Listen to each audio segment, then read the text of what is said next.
स्वागत है आपका मेरे चैनल बोलती कहानियाँ बाय ममता भट्ट में। तो दोस्तों, जब आप कहीं घूमने जाते हैं तो आप वहाँ किन किन बातों का गौर करते हैं? ऑफ कोर्स वहाँ के जो डेस्टिनेशंस है, जो अच्छी अच्छी जगह हैं घूमने की, वो तो आप घूमते ही होंगे। इसके अलावा चलिए मैं बताती हूँ। सबसे पहले आपको पता है मेरा ध्यान किस चीज़ पे जाता है? मेरा ध्यान जाता है वहाँ की भाषा पे। जिस भी जगह मैं जाती हूँ, मैं कोई ना कोई वहाँ की भाषा का कोई स्पेशल हिस्सा ज़रूर अपनी लाइफ में ले आती हूँ। जैसे हैदराबाद गई थी मैं, तो बिल्कुल ही अलग एक्सेंट था जो मैं पिक्चरों में देखा करती थी, वो वाला था, आएँगा जाएँगा, समथिंग लाइक दैट। और उसके बाद जो हुआ, मैं अब यहाँ आई, तो यहाँ पे ना बुंदेलखंडी भाषा बोली जाती है। तो बुंदेलखंडी लोग हैं ये लोग, और उन्हीं की मतलब जब ये ऐतिहासिक, आप देखिएगा मेरे गाइड जब बता रहे हैं बहुत सारी जगहों को, तो बहुत प्रमोट कर रहे हैं वो बुंदेलखंड को कि बुंदेलखंडी राजा ऐसे होते थे, बुंदेलखंड का आर्ट ऐसा होता था। तो पूरा जो है ना ये वही भाषा बोलते हैं। तो आपस में जब ये लोग बातें करते हैं ना, तो बड़ा ही सुंदर संवाद होता है। और हाँ हाँ जो हम लोग कहते, तो ये कहते हैं हाउ। हाँ हाँ, हाउ हाउ हाउ। तो ये जो हाउ है वो मैं यहाँ से लेके जा रही हूँ। पॉजिटिव वर्ड है हाँ बोलना, मतलब पॉजिटिविटी। और बहुत बहुत प्यारी सी भाषा है। और पता है आपको, कल एक ऐसा इंसिडेंट हुआ कि मुझे मेरे गाइड ने बोला कि मैम आप ना रात को 8:30 बजे वाली आरती देख के जाओ, क्योंकि 8:30 या 9 बजे वाली राजा राम जी की आरती देख के जाओ। तो मैं थोड़ा सा डर गई, क्योंकि मेरे साथ दीवा थी, और मैंने कहा नहीं नहीं, होटल 2 किलोमीटर दूर है, मुझे भैया डर लगता है। तो आप जानते हैं वो इतना हैरान हो गया, इतना हैरान हो गया। कहता है नहीं नहीं दीदी जी, आप ओरछा में हैं, आप रामनगरी में हैं, आप बिल्कुल इस तरह के भाव लेके ही मत आइएगा। और मैंने खैर उसकी बात सुनी, लेकिन सच बताऊं ये चीज़ मुझे फ़ील हुई। मैं बहुत जगह गई, और हर जगह मैं ज़्यादातर दीवा के साथ गई, क्योंकि यज्ञ तो ऑफिस के काम कर रहा था। लेकिन कहीं आपको डर वाली कोई बात ही नहीं है। बहुत अच्छे लोग हैं, सरल लोग हैं, बहुत सरल उनकी भाषा है, और दिल से करते हैं आपके लिए। और जब आप इनको पे करना चाहेंगे ना, तो ये अपने मुंह से आपसे कुछ मांगते नहीं हैं। आपको जो मर्जी आप उनको दे दीजिए, वो आपसे कभी डिमांड नहीं करेंगे। तो ऐसी जगह में खुद मन करता है कि आप उनका मेहनताना है उसको ईमानदारी से पे करें। तो यहाँ का जो हाउ, आशा करती हूँ आपको मेरी बात समझ में आई होगी। बोलिए। गुड इवनिंग एवरीवन, कैसे हैं आप सब? तो आज हमारा ये लास्ट डे है ओरछा में। बहुत हेक्टिक डे रहा, सब घूमा, आप एक एक करके सारे वीडियो देख ही चुके होंगे अब तक। और आज की शाम बहुत रिलैक्सिंग है, बहुत सुहावनी है, क्योंकि मौसम बहुत ठंडा हो गया है। तो मैंने दिन में स्पा लिया, जो केरला वाला स्पा होता है वो लेके, और मैं रिलैक्स किया, यहीं पे लंच किया मैंने होटल में।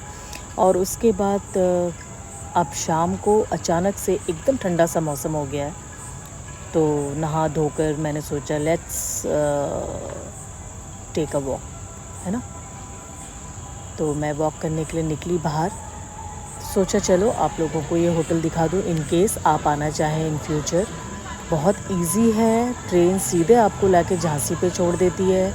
झांसी से 15 किलोमीटर दूर ये शहर है, और यहाँ पे आपको सब कुछ अच्छा लगेगा। ये होटल भी अच्छा है, बस अपना वाईफाई का इंतज़ाम कर लीजिए। या मैंने भी अभी इनको रिव्यू दे के जाना है कि जब आपने इतना खूबसूरत माहौल बना रखा है, सारी सुविधाएं, और सच बताऊं तो इनका खाना भी बहुत स्वादिष्ट है। आप कुछ भी ऑर्डर कर लीजिए, या जो इनका मॉर्निंग ब्रेकफास्ट होता है, या अभी जो डिनर होगा, कोई खाना ऐसा नहीं जिसमें आप मीन मेक निकाल सकें। तो बस जो प्रॉब्लम है वो वाईफाई के है, वो इनको ज़रूर देना चाहिए। इतने सारे फॉरेनर्स ट्रुप आए हुए हैं, बस भर के। आई डोंट नो वो लोग कैसे मैनेज कर रहे होंगे, क्योंकि आजकल तो नेसेसिटी है मोबाइल। तो कैसा लग रहा है आपको? ये स्विमिंग पूल है। मैं थोड़ा सा हाइजीनिक पॉइंट ऑफ व्यू से घुसती नहीं हूँ स्विमिंग पूल के अंदर किसी भी होटल में, लेकिन हाँ मुझे देखना पसंद है। और चलते रहिए मेरे साथ, देखिए ऐसा लग रहा है ना कोई पुरानी पिक्चर की कहानी चल रही हो। तो इवनिंग होते ही सब घूम घाम के आ चुके हैं, तो फैमिली आई हुई है, चाचा ताऊ जी। अच्छा लग रहा है उनको देख के, हम भी कभी जाया करते थे इस तरीके से। और सब लोग आके यहाँ बहुत एंजॉय कर रहे हैं। तो अच्छा लगा, मुझे बहुत मज़ा आ रहा है। तो लगभग पूरा ओरछा घूम लिया हमने। काफ़ी अच्छा एक्सपीरियंस, बहुत मज़ा आया यहाँ घूम के, बहुत सुकून मिला। और सबसे अच्छी बात ये थी कि 2 दिन जो है या 2 रातें आप कह लीजिए, हम बहुत आराम से रहे। कोई हौच पौच नहीं, ऊपर से हमारा वाईफाई चला गया है, हमारा फ़ोन नहीं लग रहा है, सिर्फ हम रिकॉर्डिंग कर रहे हैं और जमा करते जा रहे हैं। जैसे तैसे मैंने मार्केट में पहुंच के एक वीडियो अपलोड करके आप लोगों के लिए भेजा है, बाकी मैं इनको पार्ट्स पे भेजती रहूँगी। तो overall it is a beautiful place. But जब भी आएँ ये सोच कर आएँ कि आप दुनिया से कटेंगे और सिर्फ ये एक बहुत ही अच्छी सी स्पिरिचुअल जर्नी होगी। नॉट ओनली स्पिरिचुअल, ये आपकी एक आध्यात्मिक से लेके ऐतिहासिक जर्नी होगी।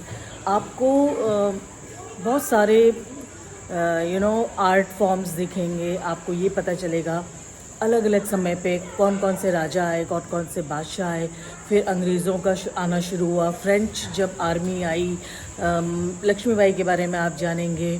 और राजाओं की कितने वो स्ट्रॉन्ग थे, कितना वो अच्छा सोचते थे, कितने अच्छे दिल के थे, वो जानेंगे। साथ साथ में आप राजा राम के बारे में जानेंगे, जिनको यहाँ राजा की तरह देखा जाता है।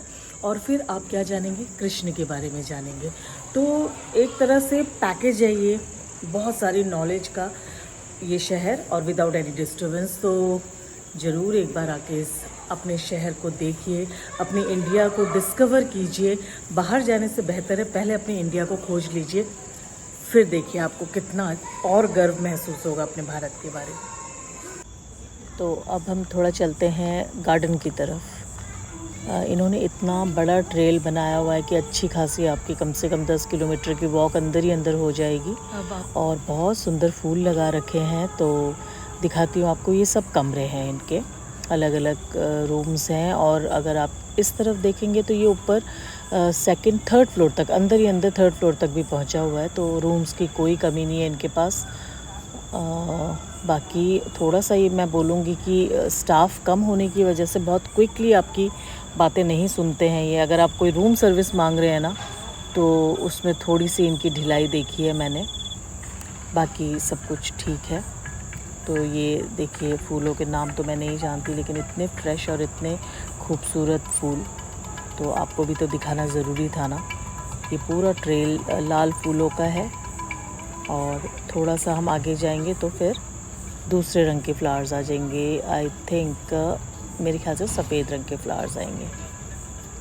साथ साथ में म्यूज़िक और ऐसे पेड़ ना, ताड़ के पेड़ बहुत लगाए। तो ताड़ के पेड़ अक्सर जो है बहुत खूबसूरती को और 4 चांद लगा देते हैं। और यहीं से ये सफ़ेद फूलों का सिलसिला शुरू हो रहा है ये। और मैं चलते चलते इस चीज़ को देख रही हूँ कि कहीं से मुझे कोई ऐसा कट दिखे कि मैं गार्डन के अंदर चली जाऊँ, क्योंकि मेरा बहुत मन हो रहा है ठंडी हवा में बैठने का। और मैं सफल हुई। तो इस चौबारे के पास में ये रहा। अब मैं यहाँ बैठूँगी और एक रिकॉर्डिंग करूँगी। तो मैं बैठ गई यहाँ पे। बहुत लाइट म्यूज़िक चल रहा है, बहुत रिलैक्सिंग है। मैं आपको बिल्कुल नहीं समझा सकती। आराम से बैठी हूँ, कोई नहीं है बात करने के लिए, बच्चे अपने कमरे में हैं। और शाम को, दिन में भले ही आज गर्मी थी, लेकिन इस समय यहाँ काफ़ी अच्छा ठंडा मौसम सा लग रहा है। और मौसम, साथ में ये क्लासिकल म्यूज़िक है ना, इंस्ट्रूमेंटल म्यूज़िक, और ये एम्बियंस जैसे कि आप किसी राजा के महल में रह रहे हो। तो सारा जो कॉम्बिनेशन है वो बहुत खूबसूरत है। थोड़ी देर बाद ये लोग हमें डिनर के लिए बोल देंगे और हम डिनर करने जाएंगे। फिर देखती हूँ, वैसे मुझे थोड़ा अच्छा नहीं लगता है वहाँ पे रिकॉर्डिंग करते हुए, लेकिन मैं देखती हूँ कि आज मैं क्या खाती हूँ, आपको एक झलक उसकी दिखा पाऊँ। तो लाइफ में बीच बीच में ऐसे ब्रेक लेना बहुत ज़रूरी होता है, क्योंकि हम हमेशा जो है ना बहुत मेहनत करते हैं। हमारा एक सेट रूटीन रहता है कि बस हम सुबह उठे, ऑफिस भागे, दिन भर खड़े होके बैठ के जैसे तैसे काम कर रहे हैं, बहुत सारे लोगों से हम डील करते हैं, तब जाके हमें एक तनख्वाह मिलती है, राइट। तो उस तनख्वाह को सिर्फ बैंक में जमा ना करें। ज़िंदगी छोटी है, तो उस तनख्वाह से थोड़ा सा ज़िंदगी को जीना भी सीखें। और सेविंग करें, मैं कभी सेविंग करने के लिए मना नहीं करूँगी, लेकिन सेविंग का कुछ हिस्सा अपने लिए ज़रूर निकालें, क्योंकि ये जो पैसा है ना, ये आपने कमाया है, अपनी मेहनत से कमाया है, तो इसको एंजॉय ज़रूर करें। आई थिंक बहुत सारा ज्ञान हो गया। बोलो। नाराज़ हो गई।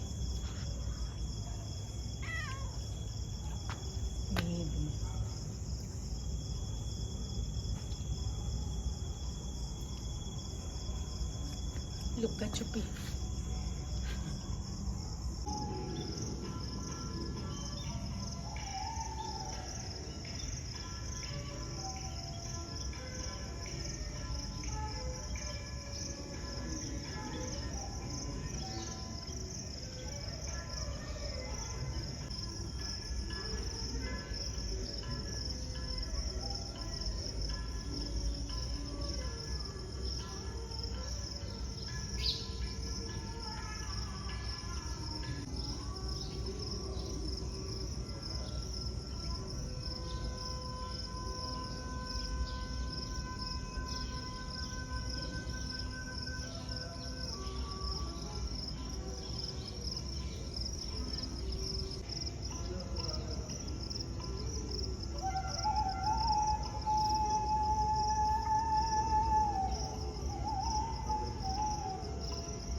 तो फाइनली हमारा ट्रिप यहाँ समाप्त होता है और आशा करती हूँ आपको हर व्लॉग पसंद आया होगा।